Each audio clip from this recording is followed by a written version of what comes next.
KT 홈페이지입니다. 다른 것도 아니고 이 휴대전화 가입자가 얼마나 많습니까? 이게 해킹이 되면서 또 한 번 국민들이 불안해하고 있습니다. 네, 국내 1위 통신기업인데 벌써 두 번째입니다. 자, 어떻게 이런 일이 벌어진 건지 취재 기자와 함께 자세한 얘기 나눠보겠습니다.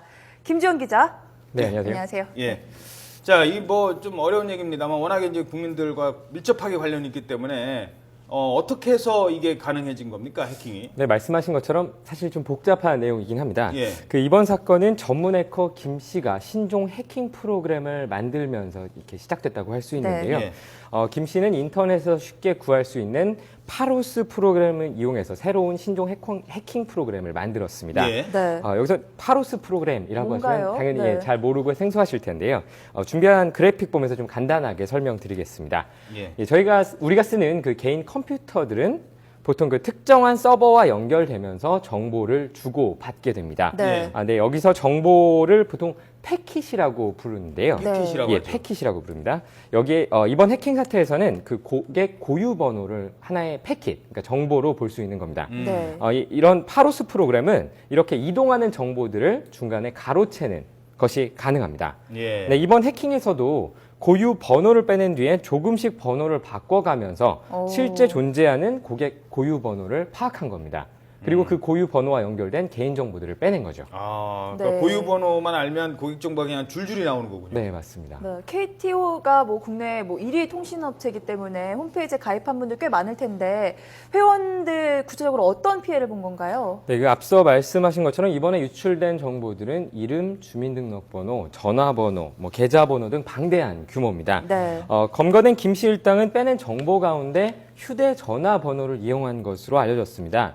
그 텔레마케팅 사업과 연결해서 마치 KT에서 전화를 한 것처럼 속이고 예. 휴대전화를 판매를 한 겁니다. 어. 이들이 얻은 이득은 현재까지 110억 원이 넘을 정도로 파악되고 있는데요. 네. 아직까지는 휴대전화 번호를 제외하고는 구체적으로 그 개인정보들이 범행에 이용됐다는 사실은 파악되지는 않고 있습니다. 예. 하지만 마음만 먹었다면 언제든지 어떤 방식으로든지 개인정보를 악용할 수 있었던 아주 아찔한 상황이라고 할 수 예. 있습니다. 네. 근데 KT는 대기업이잖아요.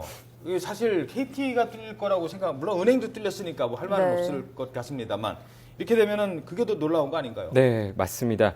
보통 영화 같은 것을 보면은 이제 해킹을 통해서 부정한 돈들을 많이 빼내는 이런 장면들이 나오는데요. 네. 그런 것을 보면 해커도 여러 명이 동원이 되고 예. 또 비용도 상당히 많이 드는 것처럼 보여집니다. 예. 근데 이번 사건 같은 경우에는 해커가 단 한 명으로 충분했습니다. 혼자. 네, 네. 맞습니다. 그리고 해커는 통신 관련 업체에 1년가량 다닌 것으로 알려졌는데요. 예. 네. 물론 진술을 100% 믿기는 좀 어렵지만 해커는 자기가 한 달 동안 공부를 해서 혼자서 그 해킹 프로그램을 만들었다고 진술을 하고 있습니다. 네.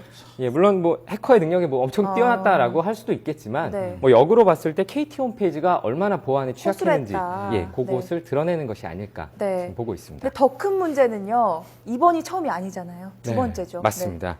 네, 올해 초에 카드사들로부터 개인정보가 1억 건 넘게 유출되기도 네. 했고요. 또 악성 코드를 이용해서 대한의사협회 등 국내 인터넷 사이트 200여 곳이 해킹되기도 했습니다. 네.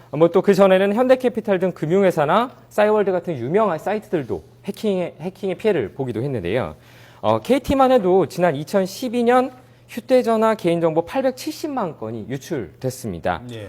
당시 KT는 세계 최고 수준의 보안 시스템을 마련하겠다 이렇게 다짐을 하고 나섰지만 2년 만에 또다시 대규모 유출 사고가 나면서 공연불로 그쳐버렸습니다. 예. 네.